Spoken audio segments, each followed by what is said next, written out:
Hey guys, so the next big GPU release, well, there's two happening. There's going to be the NVIDIA RTX 5070 and the AMD 9070 and 9070 XT. So those are the ones that gamers are anticipating. Let's talk about the 5070.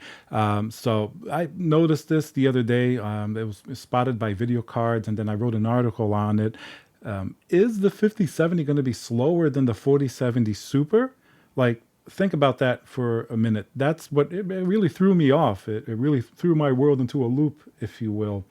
I remember the 3070, which is a 3070, a 70 class GPU, was performing better than the previous generation 2080 Super. Remember, a lot of people thought that the 2080 Ti was worthless because the 3070 was going to be a $500 GPU that was almost as good as a 2080 Ti. And it turned out to be pretty close in a lot of cases. Even now I'm going to talk about the Geekbench 6 scores. That's what was referenced here. I'm going to post a link to the article as well in the description.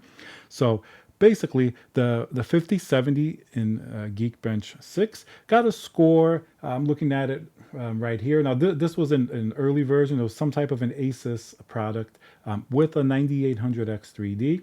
The Vulkan score was 188,712, and then the OpenCL score was 187,414. All right, let's put those numbers into context. The 4070 got around 167,000 for the OpenCL on the same test. So, I mean, that's a decent gain, you would say. It makes sense, right? But the 4070 isn't the last GPU that NVIDIA released, right? In the sort of the lineup. What about the 4070 Super? We can't ignore that one. That's not a new generation. That was just a faster version of the 4070. That's what we really have to compare to. The 4070 Super got something like 192,000 in a few numbers. I'd have to look it up to see the exact thing, but it was 192,000. That's better, and at least in these benchmarks, like in OpenCL, than the 5070.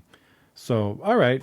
Obviously, if you compare the specifications, the 5070, it's going to have less CUDA cores and it's going to be less of a GPU on paper than the 4070 Super, right?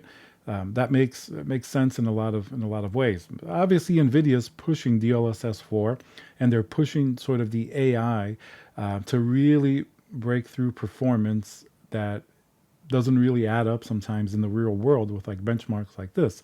Now, as I even said in the article, and it was said by video cards, very possible that there's something wrong with the test, because first of all, like the memory, the transfer rates were incorrect. Like it was a lot lower than you would expect for DDR5, for example. So that maybe something's going on there. It could also be very early drivers. I mean, even the release drivers for the 5090 and 5080, for example, were having issues. So imagine a driver that's not even out yet for the 5070. You can imagine there's a lot of room for error here. So these aren't like released GPU benchmarks. So you should take everything with like a big grain of salt, basically. But still, imagine if the 5070 really is slower than a 4070 Super in this particular benchmark. That's going to translate somewhere to being slower. Like in some games that maybe you're not using DLSS 4 and you're not using AI.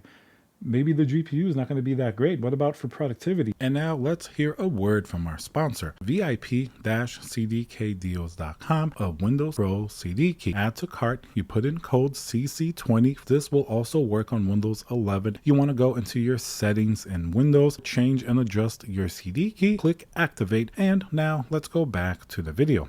I know a lot of people would buy the 4070 Super to do 3D work and machine learning and whatever else, just because of the price and because it was a little bit easier to get than something like a 4090, for example, that was just out of a lot of people's budgets.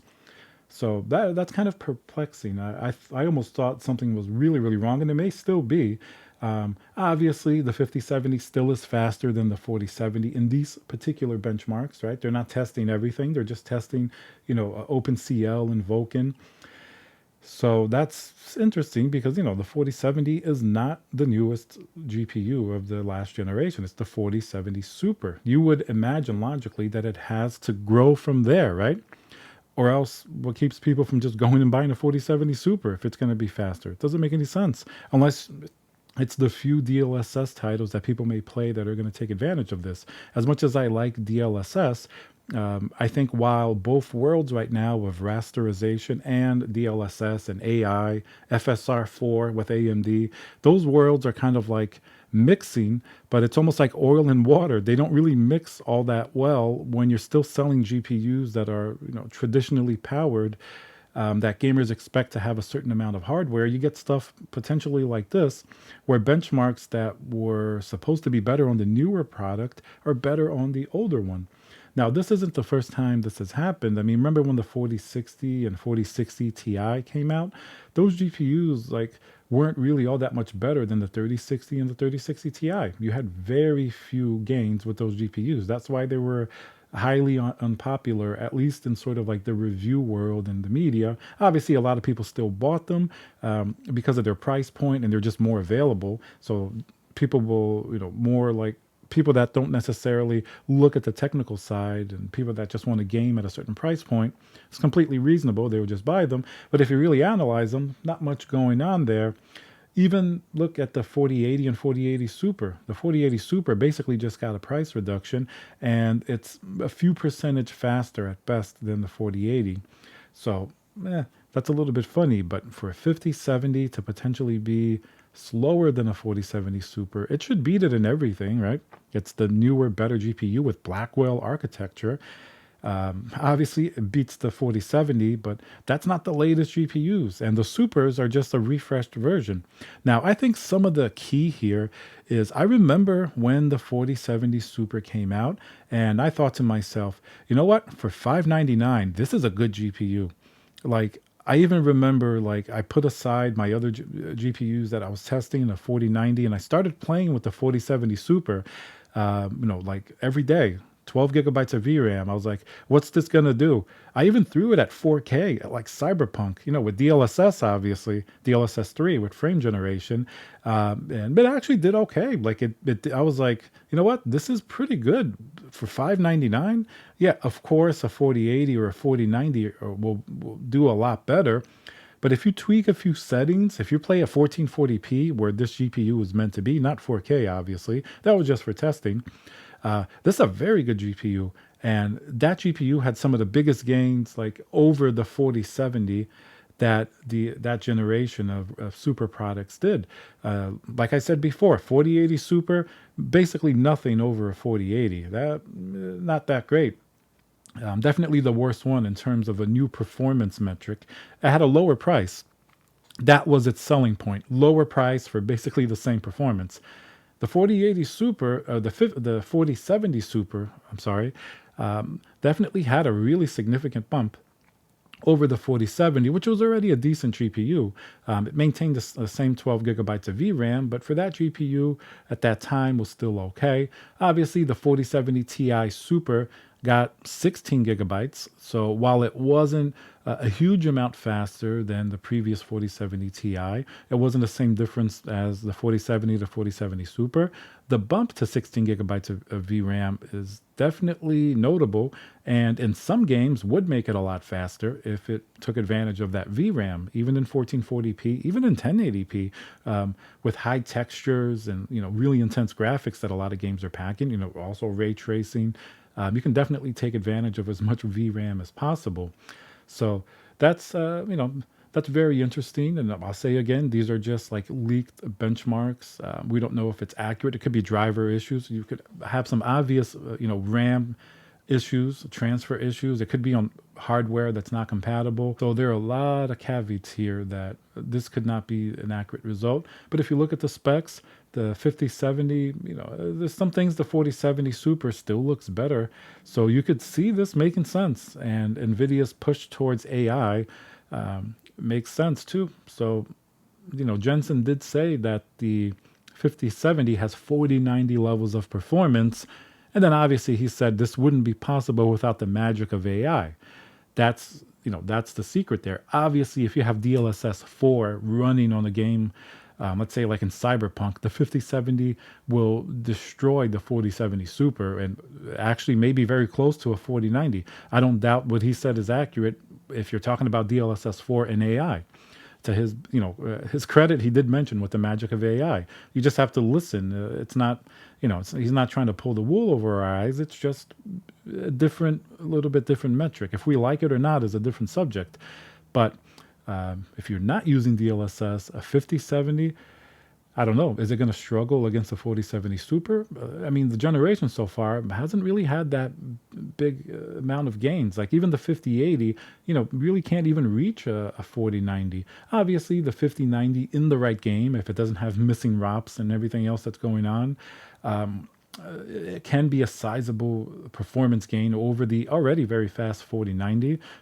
Most people that reviewed it and benchmarked it, they pinned it somewhere from 20 to 30% on average, probably, if you really factor in 4K and ray tracing. So it's definitely, has a pretty sizable gain. The 5080 less, the 5070 Ti starts to get even less. So maybe by the time we get to the 5070, I don't know. The 4070 Super is looking pretty good still. So that's another reason to skip this generation. If you find a 5070 for the price that it MSRP is supposed to be at, like 549, which is going to be, that's another subject, which is we haven't seen most of these GPUs stay at their MSRP or be available at all. So we'll see if these mainstream cards, you can find them. If you're coming from a 20 series or even a 3 series, a 5070 likely will be a good GPU for close to its MSRP. But 40 series owners, like even 4090 owners, I would just say what you have is like really, really good. The 4090 still is the second best GPU, period. It only loses out to the 5090. Sure, if you can find one, like that's a different issue than even being able to pay for one at this point, because either you overpay by a ridiculous amount, or you just don't find one, or you get lucky on one of these drops. It's been a very difficult GPU to get, but maybe it's for the better, because you could look every day in the media stories and that GPU is having issues with drivers. There's the snafu about potential power connector issues again, which we never know exactly what's going on. The missing ROPs, the 8 missing ROPs. That supposedly give it, like, NVIDIA said, 4% less performance. So these aren't just like speculation. Like NVIDIA has come out and said that the 5070 Ti and the 5090 both are missing these ROPs. So you're going to get less performance. And they said 4% on the 5090. And it's missing the same 8 on the 5070 Ti, which is a larger percentage of that GPU. So you bet it's going to be a bigger performance penalty there as well. So that's good to skip this generation unless you like being on like the bleeding edge of tech and you happen to get lucky and find one of these GPUs. It's a little bit funny between the launch and the issues they're having and the pricing. I can see why almost all of you will agree. Good to skip this generation. And if you're able to get one of them, especially a 5090, hats off to you. It's a great GPU, but hopefully you don't have any of those issues, and hopefully the prices. NVIDIA's Blackwell is definitely packing a lot of good stuff under the hood when it's working correctly, but the issues with availability and pricing, definitely a little funny. And as we start to get down to like the 5070, I'm going to be curious at how it compares to the previous generation. Maybe now it makes sense that NVIDIA lowered the price of the 5070 by $50 compared to the 4070 Super, which was $599 compared to $549.